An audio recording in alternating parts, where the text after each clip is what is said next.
दोस्तों नमस्कार। जॉर्डन के शहर अम्मान में एशियन चैंपियनशिप चल रही है और दूसरे दिन भारत के लिए एक और कामयाबी हासिल हुई। भारत को एक और पदक हासिल हुआ है। पहला पदक आपको, जैसा कि आप जानते हैं, सुनील कुमार जो अर्जुन पुरस्कार विजेता है, उन्होंने दिलाया था कांस्य पदक।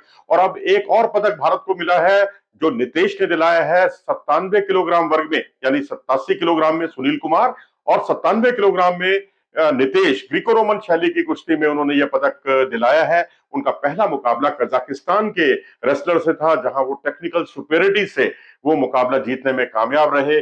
और फिर उसके बाद जो है नितेश का जो है दूसरा मुकाबला था ईरान के और पूर्व ओलंपिक चैंपियन जो है हादी सरावी, मोहम्मद हादी सरावी से उनका वास्ता पड़ा।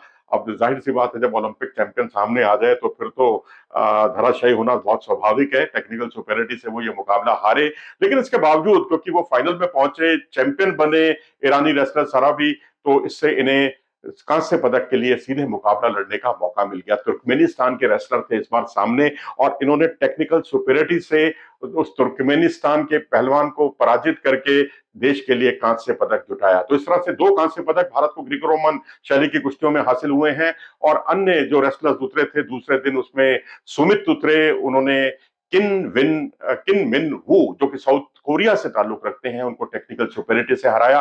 लेकिन दूसरे राउंड में उनका मुकाबला जो है ईरान के रेसलर से पड़ गया और ईरानी रेसलर ने उन्हें 6-2 से शिकस्त दी। तो इस तरह से उनका जो है सफर जो है वहीं खत्म हो गया। और उसके बाद 63 किलो की बात करें नीरज की, क्योंकि उसके बाद उन्हें ज्यादा मौका नहीं मिला, जितना भी मौका मिला वहां पर वो उतना न्याय नहीं कर पाए अपने मौके के साथ। फिर 67 किलो की बात करते हैं। नीरज कुमार जो है भारत के रेसलर 67 किलोग्राम में उतरे और उन्होंने पहले मुकाबले में इराक के रेसलर को 3-1 से शिकस्त देकर एक उम्मीद जगाई। लेकिन अगले ही मुकाबले में किर्गिस्तान के रेसलर से उन्हें हार का सामना करना पड़ा, क्योंकि किर्गिस्तान का रेसलर जो है फाइनल में पहुंचा। इस वजह से इन्हें कांस्य पदक के लिए लड़ने का मौका मिला और इनके सामने थे जापान के रेसलर, जो कि एशियन गेम्स के गोल्ड मेडलिस्ट रह चुके हैं। और उनके साथ वही हुआ जो सुमित के साथ हुआ था, वही 0-5 से ये पराजित हो गए।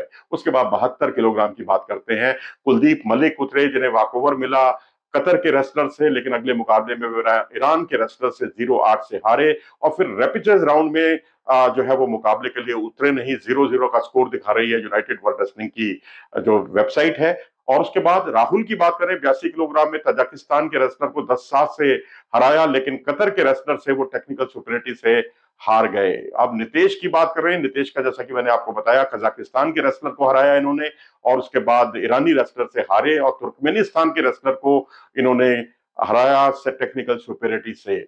और अब जो है महिलाओं के मुकाबले शुरू हो रहे हैं और महिलाओं में आज 50 किलोग्राम में अंकुश अपनी चुनौती रखेंगी, 55 किलोग्राम में निशु अपनी चुनौती रखेंगी और 59 किलोग्राम में मुस्कान और 68 किलोग्राम में मानसी लठार। और उसके बाद जो सबसे ज्यादा आकर्षण रहने वाली है वो है 76 किलोग्राम में रितिका हुड्डा। रितिका हुड्डा का नाम हम विशेष रूप से इसलिए ले रहे हैं क्योंकि ये पिछला जो ओलंपिक था, पेरिस ओलंपिक, उसमें उन्होंने शिरकत की थी, जहां इन्होंने हंगरी की रेसलर को हराया था। और उसके बाद किर्गिस्तान की रेसलर से बहुत ही संघर्षपूर्ण मुकाबले में वो पराजित हुई थी। स्कोर 1-1 का था, क्योंकि आखिरी अंक उन्होंने अर्जित किया था किर्गिस्तान के रेसलर ने, जिसकी वजह से इन्हें हार का सामना करना पड़ा।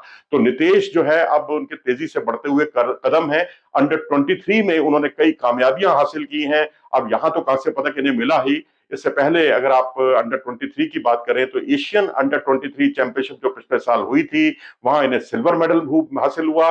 और उससे पिछले साल इसी चैंपियनशिप में इन्हें कांस्य पदक हासिल हुआ। और वर्ल्ड अंडर 23 चैंपियनशिप में भी ये 2022 में उतरे, वहां इन्हें ब्रॉन्ज मेडल मिला। और इसके अलावा एशियन कैडेट कुश्ती प्रतियोगिता में इन्हें सिल्वर मेडल हासिल हुआ। तो अब ग्रीको रोमन शैली की कुश्तियों में भारत को 2 पदक हासिल हो चुके हैं। अब महिलाएं कहां तक पहुंचेंगी, कितने पदक बटोरेंगी, ये अब आज का दिन और कल का दिन, यानी 2 दिन जो मुकाबले हैं महिलाओं के, उसमें बहुत कुछ स्थिति बिल्कुल क्लियर हो जाएगी। अपनी राय दें कमेंट सेक्शन में जाकर। नमस्कार।